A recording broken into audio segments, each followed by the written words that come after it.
Saw, who's here to conquer us? They laughed prank at the human pilot. Unaware of what was coming, Commander Zeekter stood on the bridge of Galactic Defense Station Omega-7. His forearms crossed behind his back as he watched the stars through the massive viewing screen. The station was enormous, bigger than most cities, with weapons that could destroy entire fleets. It protected one of the galaxy's most important trade routes, and Zeekter took great pride in his command. "Sir," called out Lieutenant Vex High from the communications station, "we have an unknown ship approaching our territory. They're requesting permission to pass through." Zeekter's purple skin darkened with irritation. Another smuggler trying to avoid the toll stations. "I suppose. Put them on screen." The main display flickered, and the image of space appeared. Zeekter expected to see one of the usual suspects, a sleek Corvan trader, or maybe a bulky Thraxian cargo hauler. Instead, his eyes widened in surprise. Floating in space was the strangest ship he had ever seen. It looked like someone had taken pieces of scrap metal and somehow stuck them together with hope and determination. The whole was a patchwork of different materials, with odd bumps and additions that made no sense. Compared to the graceful curves of hegemony vessels, this thing looked like a flying junkyard. "What in the seven moons is that supposed to be?" laughed Ensign Coltic from the weapons station. "It's definitely not in our database," reported Vex High, trying to hide his own amusement. "They're transmitting identification codes I've never seen before." Zeekter moved closer to the screen, studying the bizarre vessel. "What do they call themselves?" "They say they're from something called Earth." The pilot identifies as Captain Sarah Chen of the Human Federation. The bridge erupted in laughter. Several crew members had to hold onto their stations to keep from falling over. Zeekter himself couldn't help but smile. "Humans," he repeated. "Never heard of them. Must be some backwater species that just discovered space travel." He gestured at the screen. "Look at that thing.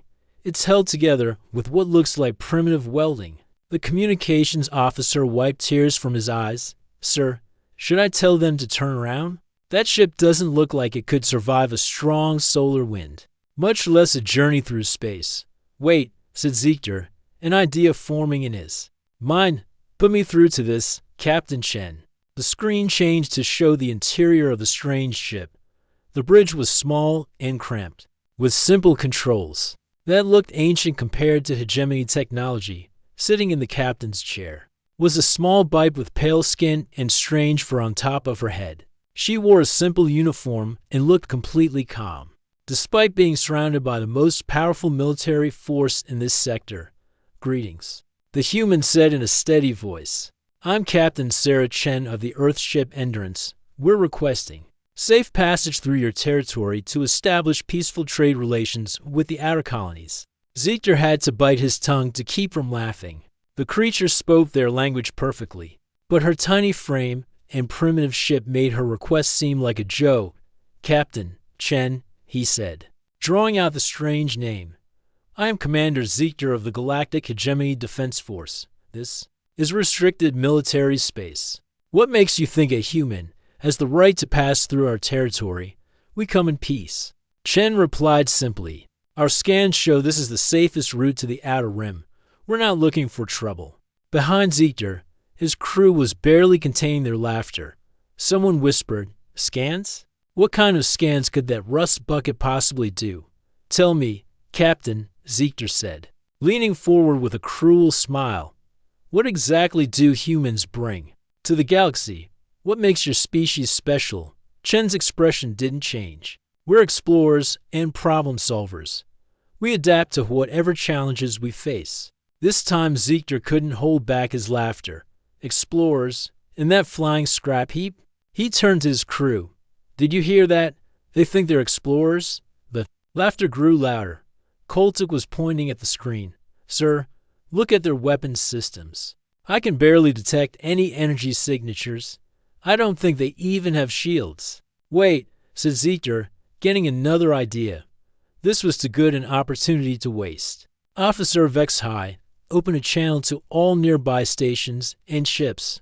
I want everyone to see this. "Sir?" Vex High looked confused. "This is going to be entertainment," Zeekter explained. We're going to give this primitive species a little test. Let them try to prove they belong in civilized space within minutes. Dozens of other stations and ships had tuned in to watch. Word spread quickly through the communication networks. Have you seen the primitives? They asked each other. Some species called humans thinks they can fly through hegemony space. Chen waited patiently through all of this, her hands resting calmly on her chair's armrests. She didn't seem bothered by the laughter or the obvious mockery. Very well, Captain Chen. Ziegler finally said, since you claim to be explorers, we'll give you a chance to prove it. You see that asteroid field behind you? Chen turned to look at something off-screen, then nodded. I see it. That field is filled with gravitational anomalies and unstable space. We use it as a training ground for our best pilots. If you can navigate through it successfully, we'll grant you passage. The bridge fell silent. Even Ziegler's crew stopped laughing. The asteroid field was notorious for destroying ships. They'd lost 3 experienced pilots there just last month. And if we refuse, Chen asked, then you turn around and go back to whatever primitive world you came from, Ziegler said. But if you try and fail, he smiled coldly. Well, let's just say, the asteroids don't leave much evidence behind. Chen was quiet for a moment, and Ziegler thought she might actually be smart enough to back down. Then she spoke. Understood, Commander. We accept your test. The alien crew exchanged glances. Either this human was incredibly brave or incredibly stupid. Excellent, Ziegler said. Oh, and Captain, we'll be recording everything. I want the whole galaxy to see what happens when primitives try to play with the big civilizations. Of course, Chen replied calmly. We wouldn't want it any other way.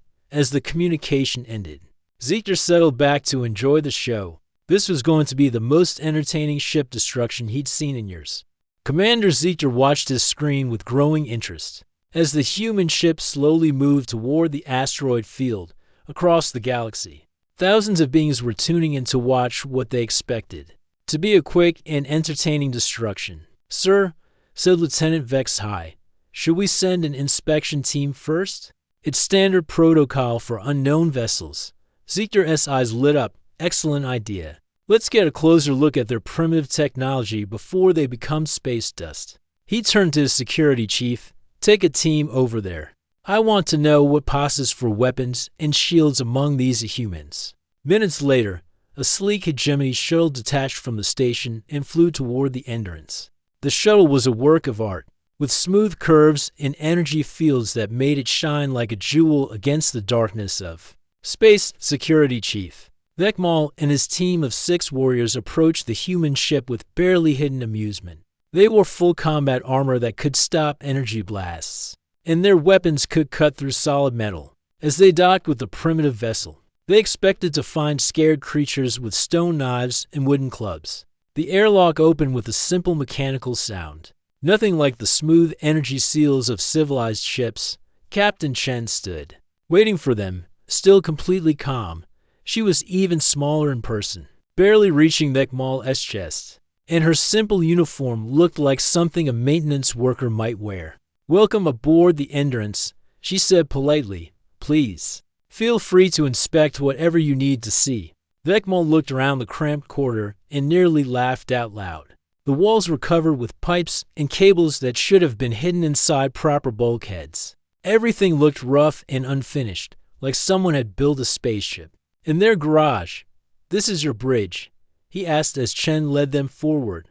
One of them, she replied casually. One of them. Vekmal stopped walking. How many bridges does this small ship have? 4, Chen said, plus to backup command centers. We believe in redundancy. The inspection team exchanged glances. That seemed excessive for such a tiny vessel. When they reached the main bridge, Vekmal's confusion grew. The control panels looked ancient, with physical switches and buttons instead of elegant touch screens. But as he looked closer, he noticed something strange. Every single system had multiple backups. The navigation panel had 3 separate computers running the same calculations. The life support system had 5 different backup units. Why so? Many redundant systems, asked one of his warriors. Chen shrugged. Things break. When they do, you need the ship to keep working. Vecmal moved to what looked like the weapons console. It was laughably simple compared to hegemony technology. These are your weapons. Some of them. Chen replied. They look primitive. They work. As they continued the inspection, Vecmal became more and more puzzled. Nothing made sense. The ship looked like junk from the outside, but every system was built like it expected to survive the end of the universe. The hull was actually layers of different materials, each designed to handle different types of damage. The engines were simple but incredibly sturdy, with parts that could be replaced using basic tools. Captain, Vecmal said finally, what kind of conditions do humans fly in? This ship is built like you expect to be shot at by everything in the galaxy. Chen's expression didn't change. Space is dangerous. We prepare for the worst. Back on the station, Commander Ziegler was getting frustrated. What's taking so long? I thought they were just looking at primitive weapons. Sir, came Vecmal's voice over the communicator. This ship is unusual. Everything has backups, multiple backups. It's like they expect to lose half their systems and keep flying. Stop wasting time. Ziegler snapped. Get back here so we can watch them try to navigate the asteroid field. 20 minutes later, the inspection team returned, looking confused and slightly worried. Vecmal approached Ziegler with a troubled expression. Sir, I don't understand that ship. It looks primitive, but it's built like a fortress. Every single system is designed to keep working even if everything else fails. So what? Ziegler waved him away. Scared primitives building scared primitive ships. Let's see how all those backups help them when they hit an asteroid. On the main screen, the Endurance had reached the edge of the asteroid field. The rocks floating in space looked harmless enough, but Ziegler knew better. Hidden among them were gravitational anomalies that could tear a ship apart. The space between the asteroids twisted and bent in ways that made navigation nearly impossible. Attention, Captain Chen, Ziegler transmitted. You are now entering the Maelstrom field. The safe path changes constantly. Our best pilots take ours to navigate through it, and many don't make it at all. Good luck. Understood, came Chen's calm reply. Beginning navigation now. The Endurance moved forward into the field, and something impossible happened. Instead of carefully plotting a course like experienced pilots did, Chen simply flew straight in. Her ship moved between the asteroids like it was dancing, turning and rolling in ways that should have been impossible. How is she doing that? Whispered Ensign Koltuk. On screen, the human ship slipped through a gap that looked too small for it to fit. Then it dove under a massive rotating asteroid, came up behind another rock, and somehow threaded through 3 gravitational anomalies without even slowing down. She's not following any of the safe routes, reported the navigation officer. She's making her own path. Ziegler leaned forward, his amusement turning to amazement. The primitive ship was moving through the deadliest space in the sector like it was a gentle river. Every movement was perfect, every turn exactly right. Sir, came a transmission from one of the watching ships. Are you seeing this? That human is flying through spaces our computers say are impossible to navigate. More and more vessels began reporting in. The entire galaxy was watching in growing disbelief as the small, ugly human ship danced through dangers that had destroyed countless experienced pilots. Computer, Ziegler said quietly, analyzed the human ship's flight pattern. Analysis complete. The computer replied, the vessel is navigating using principles unknown to our databases. It appears to be predicting gravitational changes before they occur. On screen, the Endurance performed another impossible maneuver, sliding between 2 asteroids that were spinning toward each other. At the last second, it rolled completely over and emerged from the other side unharmed. Ziegler's laughter had completely stopped. His bridge crew stood in stunned silence. Across the galaxy, the entertainment they had expected was turning into something else entirely. Captain Chen's voice came over the communicator, as calm as ever. Endurance to Omega-7. We're about halfway through your test. Is there anything else you'd like us to demonstrate? For the first time in his career, Commander Ziegler had no idea what to say. 3 sectors away from Omega-7, Admiral Threshka sat in her private command chamber aboard the dreadnought Sovereign's Might. She had been watching the transmission from Commander Ziegler S station along with thousands of others across the galaxy. What had started as entertainment was now something very different. The old admiral paused the recording and studied the human ship's movement through the asteroid field frame by frame. Her three eyes narrowed as she enhanced the image. Watching the Endurance perform another impossible turn, "Computer, analyze the flight pattern again," she commanded. "Analysis confirms previous findings." The ship's AI responded. "The vessel demonstrates navigation techniques not found in any known database." Threshka had fought in 7 major wars and commanded fleets against the galaxy's most dangerous enemies. She had seen every type of pilot, from the naturally gifted to the mechanically enhanced. But this was different. This was something that made her old warrior's instincts scream warnings. "Show me Sector 79 Alpha," she ordered. The display changed to show the human ship sliding between two spinning asteroids. At the exact moment when collision seemed certain, the vessel rolled and twisted in a way that used the gravitational fields to slingshot itself forward. "Freeze image," Threshka said, her voice tight. She had seen that exact maneuver before. Not from any civilized pilot, but from something else entirely. 20 years ago, she had fought against the Devourers, a species of spaceborne predators that hunted ships for sport.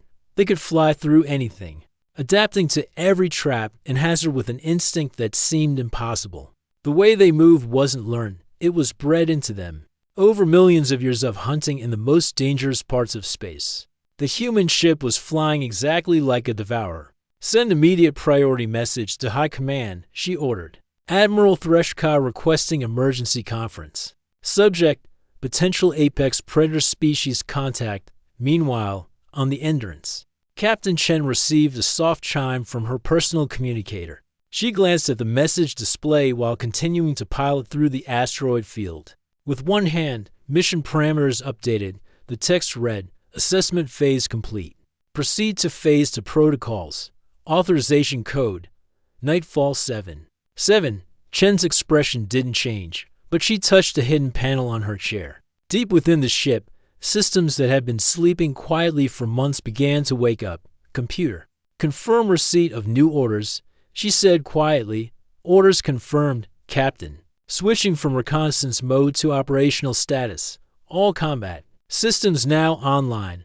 The bridge around her began to change subtly. Panels that had looked simple and primitive started displaying much more sophisticated information. The backup systems revealed themselves as advanced tactical computers that had been analyzing everything they encountered. "Time to Earth fleet?" Chen asked. 73 hours at current position, the computer replied. "Admiral Harrison's task force is maintaining position just outside sensor range." Chen nodded and returned her attention to flying.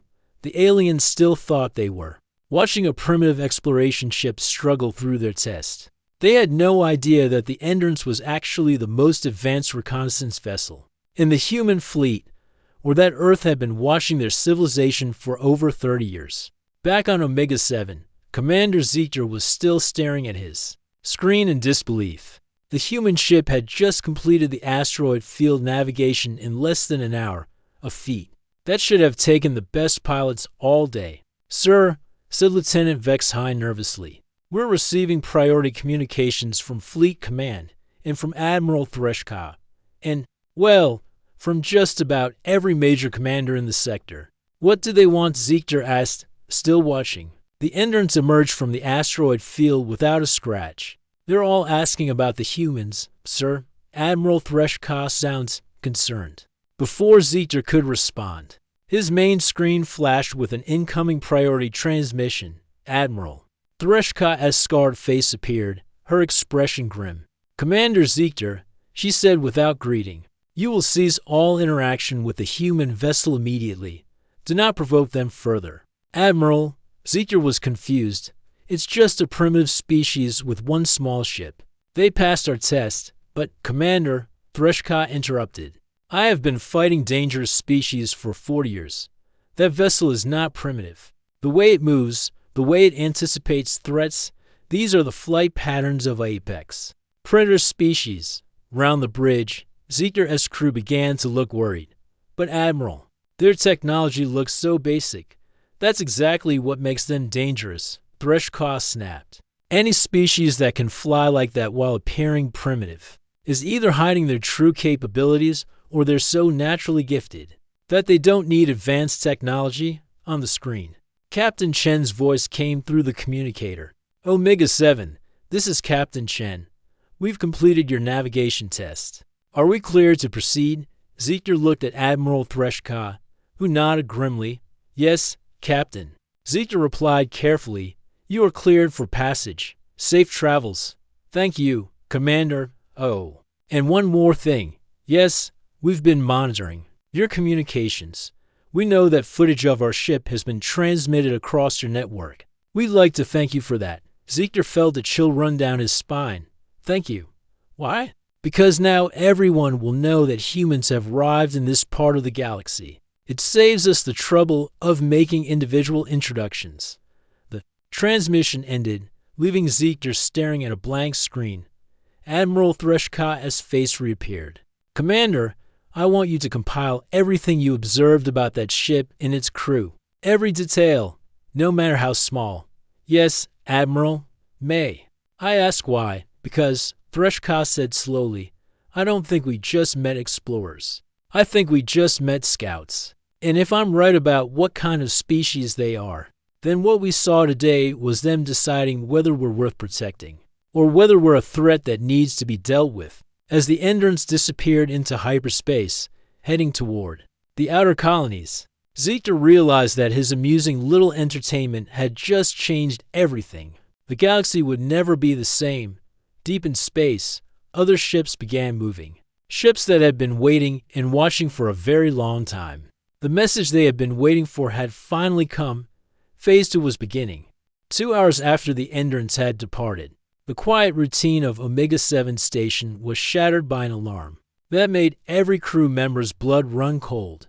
Void swarm detected, announced the station's computer in urgent tones, multiple contacts emerging from dark space. This is not a drill. Commander Ziegler rushed to his command chair as the bridge erupted in controlled panic. The main screen showed space itself seeming to tear open like fabric, revealing patches of absolute darkness that hurt to look at. How many? Ziegler demanded. Sensors are having trouble getting clear readings, sir, reported the tactical officer, his voice shaking. The entities exist partially outside normal space. Estimated count. At least 50, possibly more. Ziegler felt his stomach drop. A single void swarm creature was capable of destroying an entire fleet. They were nightmares from the deep spaces between galaxies. Things that fed on energy and matter alike. No known weapon could truly harm them, and their ability to phase in and out of reality made them nearly impossible to fight. Send immediate distress call to Fleet Command, he ordered. Request all available ships, sir. Came the reply. Fleet Command estimates 12 hours before the nearest battle group can reach us. 12 hours. Ziegler looked at the screen as the first void swarm creatures began to take shape. They looked like living shadows with too many angles, shapes that seemed to change depending on how you looked at them. As they moved toward the station, space around them began to twist and distort. All defensive systems online. Ziegler commanded, begin evacuation procedures. The station's massive weapons opened fire, sending streams of energy that could have destroyed planets. The beams struck the void creatures and simply passed through them. It was like shooting at ghosts. Weapons ineffective, sir, reported. The tactical officer.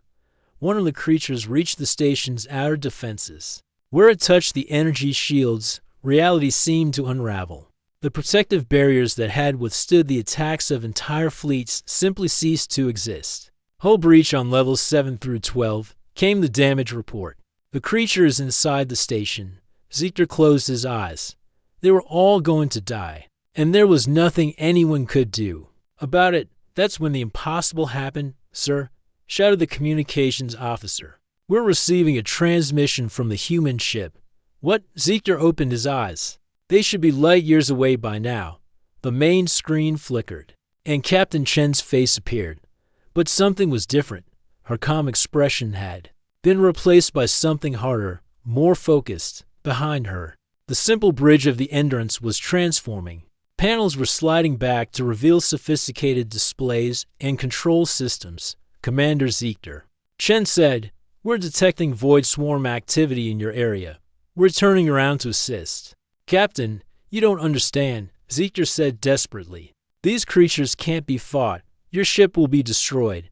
Chen's expression didn't change. "We'll see about that. Entrance out." The transmission ended, leaving Ziegler staring at the screen in confusion. How could one small primitive ship help against creatures that entire fleets couldn't stop? 15 minutes later, the Endurance dropped out of hyperspace near the station. But the ship that emerged looked different. The rough, patched hull was now glowing with energy patterns that Ziegler had never seen before. Weapons ports that hadn't been visible during the inspection were now revealed, bristling with technology that made the station's armaments look like toys. "What in the seven moons?" Ziegler whispered. The human ship moved toward the void swarm with a grace that defied physics. As it approached the first creature, something extraordinary happened.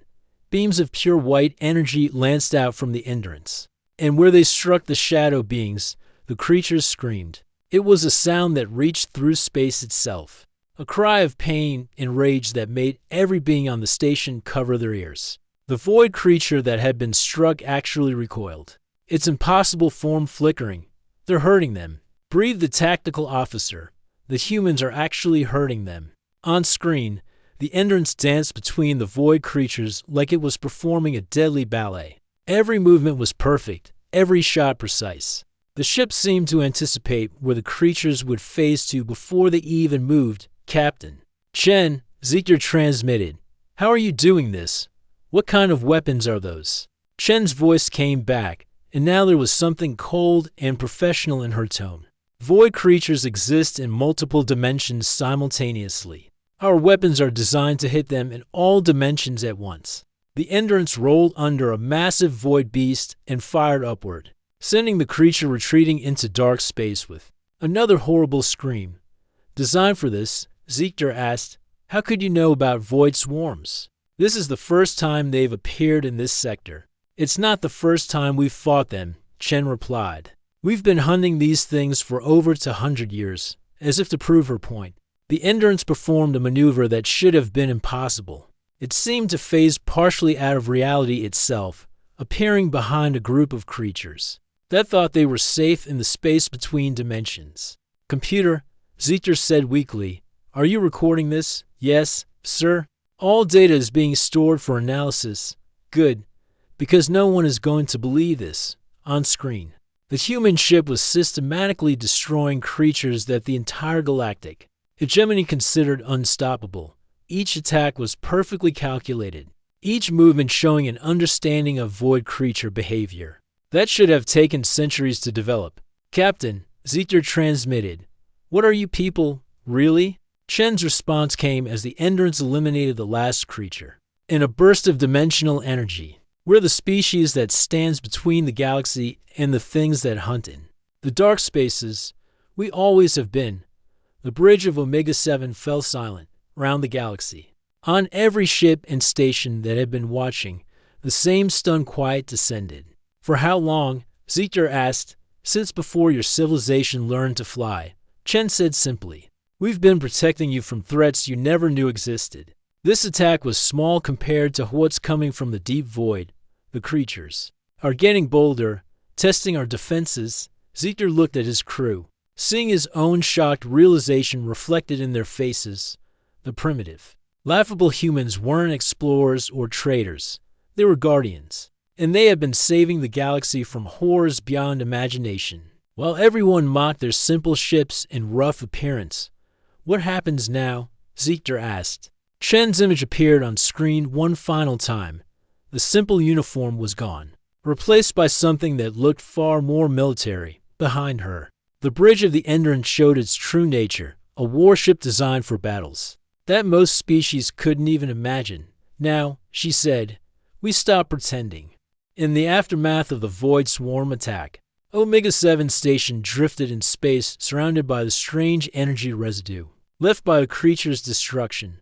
Commander Ziegler stood on his bridge, staring at the main screen where the human ship entrance waited silently. "Sir," said Lieutenant Vex High quietly, "we're receiving transmissions from across the galaxy. Everyone wants to know what happened here." Ziegler nodded slowly. Word was spreading fast about the humans and their impossible victory. Over the void swarm, every major power in the galaxy was demanding answers. "Captain Chen," he transmitted, "I think we need to talk." "Agreed," came the reply. "But not just you and me, Commander. It's time for the whole galaxy to understand the truth." The main screen flickered and changed to show not just Chen, but dozens of other windows opening simultaneously.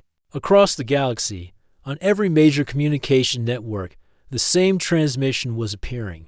Captain Chen sat in what was clearly a military command center, no longer pretending to be a simple explorer. Behind her, humans in dark uniforms worked at advanced control stations that made hegemony technology look primitive. "People of the galaxy," Chen began, her voice calm but carrying absolute authority. "My name is Captain Sarah Chen of the Earth Defense Force. For the past 200 years, humanity has been protecting your civilizations from threats you never knew existed." In the background, Admiral Threshka's face appeared on another communication channel, her three eyes wide with growing understanding. "The void swarms you witnessed today were just one example." Chen continued, "We have fought shadow parasites that infect entire star systems, quantum predators that hunt through folded space, and entity storms that can erase matter from existence. All of this happened while you lived in peace, never knowing how close destruction came to your worlds." Ziegler felt his legs go weak. "How many times? Your station alone has been saved from complete destruction 17 times in the past decade," Chen replied matter-of-factly. "The trade route you protect has been cleared of hostile entities over 300 times. A new voice joined the conversation. High Chancellor Velthar of the Galactic Council, his golden skin pale. With shock, "This is impossible. Our sensors would have detected such threats." "Your sensors detect what exists in normal space," Chen explained patiently. "Most of the things we fight exist in dimensions your science hasn't discovered yet. We've been studying interdimensional threats since we first left our home system and encountered them." The screen split again, showing space around dozens of major worlds and stations. Suddenly, ships began appearing, not one or two, but hundreds. Sleek vessels that had been hidden using technology that made them invisible to every known sensor. Ziegler gasped. Round Omega-7, no fewer than 12 human ships materialized, their hulls gleaming with the same energy patterns he had seen on the Endurance. "We have been here all along," Chen said simply. "Watching, protecting, preparing." "Preparing for what?" demanded Chancellor Velthar. "For the day when the threats became too large for us to handle alone," Chen replied. "The void swarms are growing bolder. Something in the deep spaces beyond our galaxy is driving them toward civilized worlds. Soon, we will need help to protect everyone." Admiral Threshka leaned forward on her screen. "You're asking us to join you. We're offering you a choice," Chen corrected. "You can continue as you have, letting us protect you from the shadows, while you live in ignorance, or you can join us as partners, learning to defend yourselves and helping us guard the galaxy together." The silence stretched across space, as every major leader in the galaxy processed this information. "But why?" Ziegler asked. "Why protect us at all? We've shown you nothing but mockery and disrespect." For the first time, Chen smiled. "Because that's what humans do, Commander. We protect those who cannot protect themselves. It doesn't matter if you appreciate it or even know about it. We do it because it's right." She gestured to something off-screen, and new images appeared. Human ships fighting creatures of living darkness between distant stars. Teams of humans in specialized armor rescuing alien colonists from dimensional tiers. Human scientists working to seal rifts in space. That led to realms of pure chaos. "We have lost over 50,000 people in the last century keeping your civilization safe," Chen said quietly. "They died fighting monsters you can't imagine, in places you can't reach. For people who never knew their names, the weight of Those words settled over everyone listening. 50,000 lives spent protecting ungrateful strangers. Chancellor Velthar was the first to speak. What would partnership mean? Shared technology, Chen replied. Training programs to help your people detect and fight interdimensional threats. Joint operations against the larger dangers. And most importantly, honesty between our peoples. And if we refuse, then nothing changes, Chen said. We continue protecting you as we always have. But understand that the threats are growing stronger. Eventually, we might not be enough, Admiral Threshka straightened in her chair. The hegemony accepts your offer of partnership. One by one, other leaders voiced their agreement. The Corvan Trade Federation, the Thraxian Empire, even the proud. Zalani communes agreed to work with the humans they had dismissed as primitives just hours before. Zeekter found his voice. Captain, what happens to those of us who treated you badly during first contact? Chen's expression softened. You treated us exactly as we expected you to. We designed our ships to look primitive precisely because we knew that's how you would react. Your response told us everything we needed to know about your character, which was that you're people worth protecting, she said simply. You laughed at what you thought was weakness. But when you thought we were in real danger in that asteroid field, some of your crew looked genuinely worried. You have capacity for growth and compassion. That's all we needed to see. 3 hours later, as the first joint human-alien task force began forming, Zeekter stood watching the stars through his viewport. The universe suddenly felt much larger and more dangerous than it had that morning. But it also felt safer, somewhere out there. Human ships were already moving to intercept new threats. The invisible guardians were no longer invisible, and they were no longer alone. Captain Chen's final words echoed in his mind. Welcome to the real galaxy. Commander, we're glad to finally have you fighting beside us for the first time in his life. Zeekter understood what it truly meant to be protected by heroes.